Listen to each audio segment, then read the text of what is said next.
this up. Upshaw's on the phone here in New York. Tony Dungy's on the phone in the Tampa Bay War Room. Is that it isn't the helmet phone, however, for the Buccaneers, but it's a phone, I think, near the helmet phone. So let's see. See if we can tap that phone line and see if that's the connection. 813 area code, 212 area code. Yeah, that fits. I think Mike is right, too, Melda. It's setting up the cue ball for the next shot. I think that's the situation here.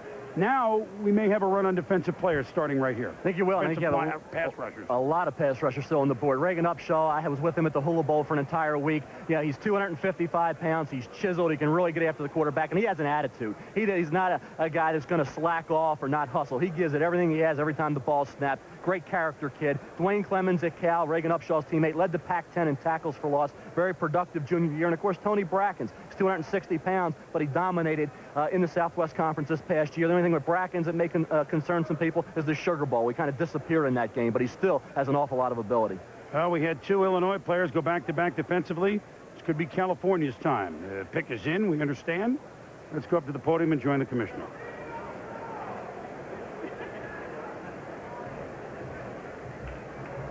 With the 12th pick in the first round, the Tampa Bay Buccaneers select Reagan Upshaw, defensive end, University of California.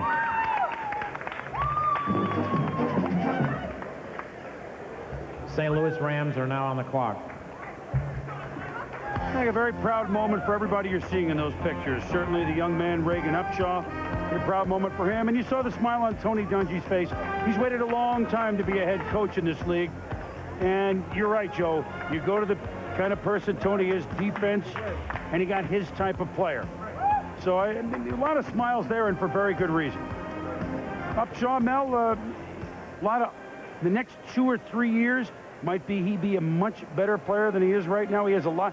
There's a big ceiling for him, isn't there? I'll tell you, when you look at Tony Dungy, what he had in Minnesota with the John Randalls, drafted, of course, Derek Alexander last year, had Henry Thomas, that elephant position coming off that corner. This is in the Hula Bowl, and you see the ability. That's Jason Odom to get off a block of a guy who's going to be a second-round pick and make a play. Here he is again. You see the quickness and the agility, and you see a fire. This kid never lets down. Great character kid. I'll tell you what, Tony Dungy wants to start out with a kid who's going to be an asset on and off the field, and that's exactly what Reagan Upshaw is. Watch, he's down. Look at this play. Intercepts the football. This is in the Hula Bowl as well. I'll tell you what, this kid really, at that Hula Bowl week, in practices and during the game, I think made himself an awful lot of money, Joe. Now, would you say, let's go back a year ago, and let's go to Mike Mamula. Is this the type of a kid? He's a little bit undersized, not necessarily real big, probably won't grow much bigger because of his body size, but certainly is the type of a player who can disrupt. Everybody thought Mamula would be too small, couldn't handle the rigors of an NFL season. He proved them wrong. Maybe this is where that stereotype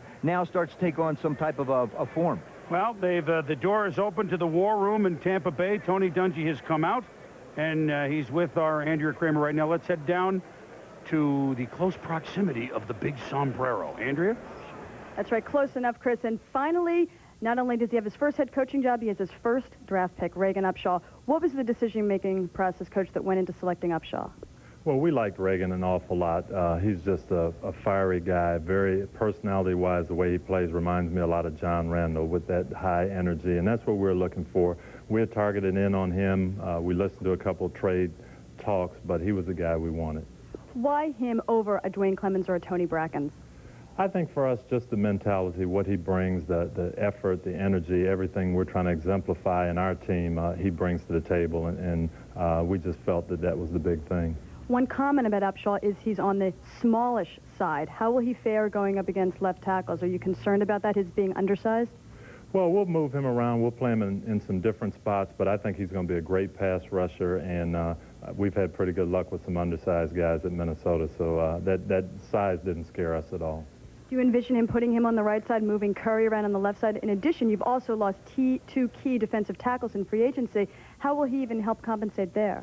Well, we have to see what happens with the rest of the draft and the whole thing, but no, we're not envisioning moving Eric right now. We think Eric's going to be a solid guy on the right side, and Reagan might be a guy we move around and put in different spots and scheme to him. All right, Coach, thank you very much. Now let's head back to Mike Gottfried in Connecticut. Thanks, Andrea. Nobody evaluates any better than Jerry Angelo does at Tampa Bay, and he did a great job here picking Reagan Upshaw. I coached against him in the Hula Bowl. He really came ready to play that week. In practice, you could tell he was going to play. And in the ball game, we tried a quick passing game, and we cut him. He was on the ground, got up, made the interception. He's an excellent player. He explodes off the ball. He can rush the passer. He's good against the run. And the toughest positions to find in the draft are defensive linemen, pass rushers, corners, and tight ends, and this guy's going to be a good player. Chris, back to you. All right, Coach, thank you very much. So we've had a dozen picks thus far. The Baker's dozen next is the second first-round pick for the St. Louis Rams. Lots of speculation there. And we shall return to New York. Reagan Upshaw to the Bucs. They have about 9.5 minutes to make their pick. St. Louis already making a splash with Lawrence Phillips going the running back there. Who will they take with this pick? Let's head around the league to our reporters stationed strategically, we might add, and start with Mark Malone, where it all began with the selection of Keyshawn Johnson by the Jets. Mark is at Weeb Eubank Hall. Mark? Chose Keyshawn Johnson despite having not been able to come to a contract agreement with him before the draft. Now, Richie Kotite had told me that they will draft a second wide receiver. However, in the second round now, their priorities are at the defensive line and at cornerback. Now let's go to Gary Danielson. All right, thanks, Mark. Further examination, why Simeon Rice? Arizona wanted an impact player in the National Football League on defense. You make an impact with sacks. They got the best one. Look for him next with Boomer Esiason, their new quarterback, to look for a tight end in the second round. Now let's go to Sal Palantonio. Thanks, Gary. Ravens head coach Ted Barcher-Broda told me they're still looking for 2 linebackers in this draft and would like to get a running back. Maybe Leland McElroy with that 26th pick if he's there. At 25, the Philadelphia Eagles need a starting tight end, a starting left outside linebacker, and like Eddie Kennison, the wide receiver out of LSU. Now let's go to Hank Goldberg. In the Rams camp where they just had a serene conference call with Lawrence Phillips. Now they're on the clock. Ricky Dudley was the guy they wanted in this spot. They told me if he wasn't there, they would probably trade down. They're looking to trade down now, talking perhaps with Houston just a few spots below him, because Steve Ortmeyer told me he'd only take a deal down if he could get another second-round pick, and Houston, after the Raider deal, has one to give. Let's go to Tommy Jackson. Hank, for GM Bill Polian, things couldn't go better. He got Tim Biakabatuki. He didn't know whether he'd be available in that 8th spot. Now they will pick again at the 43rd spot. And with the slew of wide receivers in this draft, I think that he knows he's going to get a good one. Let's go to Andrea Kramer in Tampa. Well, for the Tampa Bay Buccaneers, it's worked just as they expected. They fulfilled a #1 need, and they took the #1 player they still had rated on their board, defensive end Reagan Upshaw. Now they might be able to turn their sights to offense. They have the 22nd pick. They will listen to thoughts of trading down, but if they can start to fill a need at guard or tackle, they'll be in very good shape heading into 2 more picks in the second round. Let's go to Chris Mortensen. Well, it's Jimmy Johnson's first draft with the Dolphins, and things stirred around a bit in the war room when Jimmy got on the telephone, when the running backs Lawrence Phillips and Tim Biakabatuka started to slip.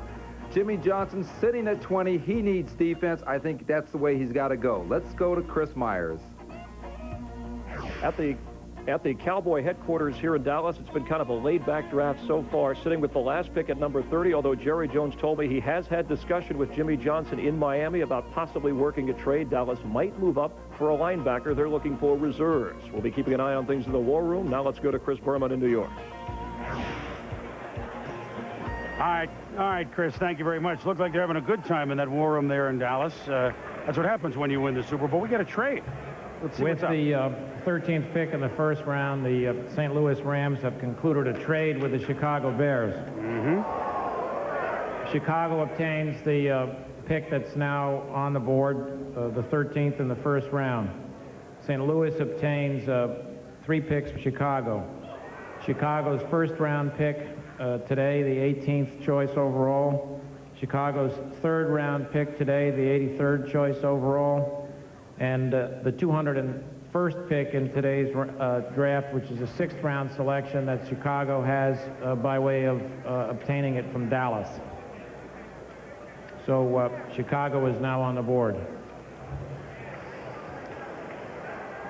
All right, so the Rams, Georgia Frontiere and company have made a trade. We'll see here from them 5 picks. So where are the Bears going with this one, Mel? They have to go Walt Harris. They need a cornerback desperately, and Walt Harris is the second-best cornerback on the board behind Alex Molden. They had major problems Dave Wannstedt's defense did last year in that area. They need somebody opposite Wolford. And Walt Harris, like I said, in this draft, there's not a lot of depth at the cornerback position. If you don't get Molden, Walt Harris, or